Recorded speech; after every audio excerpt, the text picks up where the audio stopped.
පරම්පරා 6කට අධික කාලයක් පාරම්පරික වෙදකමත් නව තාක්ෂණයත් යොදා ගනිමින් හෙළ වෙද කලාවේ නවමු අභිමානය එරුන්තෙනිය ආයුර්වේද රෝහල.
ගත වූ වසර මෙන්ම සහස් වස් පුරා තවත් පරපුර සිය ගණනාවකට සුවසෙත සදන්න කැපවෙන බව දිවුරා පොරොන්දු වෙමු. නවමු ගමන් මගක පළමු වන වාසනාවන්ත අභියෝගාත්මක වසර පසු කරන මේ සුබ මොහොත සාක්ෂි දරන්නයි මේ සූදානම.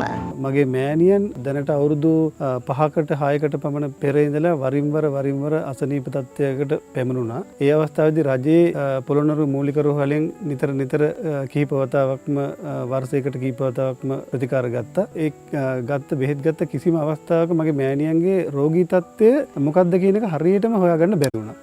පස්සේ යම්කිසි අවස්ථාවකදී අපි සැක කරලා කියන්නේ වෛද්‍ය පරීක්ෂණයකට භාජනය කරලා මගේ මෑණියන් ඒකෙදී දැනගත්තා අක්මාවේ රෝගී තත්ත්වයක් තියෙනවා කියලා. පස්සේ ඒ හොයාගත්ත මොහොතේම මගේ සිහියට ආපු දෙකම දේ තමයි අපේ දේශීය වෛද්‍ය විද්‍යාව. නැත්තම් අපේ හෙළවෙදකම මේ තුලින් අපිට මේක සුව කරගන්න පුළුවන් කියලා මගේ හිතේ විශ්වාසයක් ගොඩ නැගුණා. මම වෛද්‍යතුමිය මුණ ගැහෙන්න දැනට මාස 3මාරකට වගේ කලින් ආවා. ඇවිල්ලා වෛද්‍යතුමියට මගේ මව පෙන්නුවට පස්සේ වෛද්‍යතුමිය කිසිම වෛද්‍ය වාර්තාවක් බලන්නේ නැතුව නාඩි බලලා මගේ මෑණියන්ගේ රෝගී තත්ත්වය ප්‍රකාශ කරා. ඒ වෙනකොට මගේ මෑණියන් ඉතාම අසාධ්‍ය තත්ත්වයක හිටියේ. මම හිතුවා මගේ මෑණියන් ඇත්තටම ඉතා ඉක්මනින් ජීවිතේ හැරෙයි කියලා. ඒ වගේ අසනීප අමාරු තත්ත්වයක හිටියේ. පස්සේ මෙතුමියගෙන් ප්‍රණීමා වෛද්‍යතුමියගෙන් අපි බෙහෙත් අරගෙන මාස 3ක් වගේ කෙටි කාලයක් තුල මගේ මෑණියන් ඊටාම නිරෝගී තත්ත්වයට පැමිණුණා. අද වෙනකොට අක්මාවේ රෝගී තත්ත්වය පහ වෙලා ගිහිල්ලා ඊටාම නිරෝගී සුවයෙන් මගේ මෑණියෝ ඉන්නවා.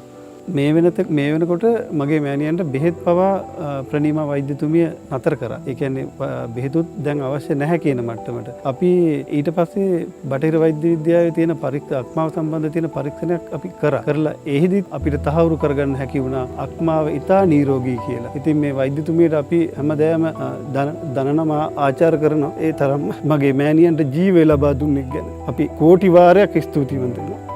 මම නඩේසන් මගේ කකුලේ තුවාල වගේක් තිබුණා. මාරේල හොස්පිටල් එකකින් ඔපරේෂන් කෙරුවා. ඊට පස්සේ සෑහෙන කාලයක්ම වුණා තුවාල සුව වෙන්නේ නැතුව. ડોක්ටර්ලාගෙන් බේත් ගත්තා, විශේෂඥයෙක්ගෙන් බේත් ගත්තා. ඒත් හොඳ වුණේ නැහැ. මෙතන හොඳයි කියලා අපිට ෆෝන් එකෙන් හොයාගත්තා. ඊට පස්සේ මෙහි ආවට පස්සේ මේ තිබුණට වඩා හොඳ සුවයක් තියෙනවා. මට තිබ්බේ සිරෝසිස් තත්ත්වය. සිරෝසිස් තත්ත්වය ගත්තාම ස්පිරිතාලේ ගියාම මාස දෙකක් පමණ ප්‍රතිකාර කළා නවත්තගෙන ස්පිරිතාලේ.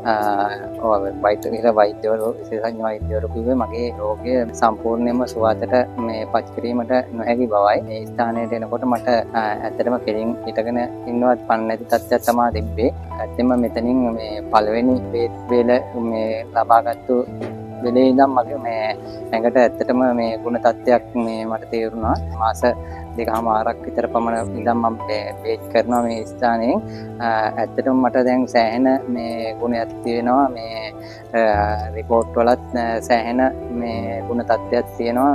ඇත්තටම මම කියන්නේ සිංහල වෙදකමේ තියෙන බලය ලබා ගන්න කියලා.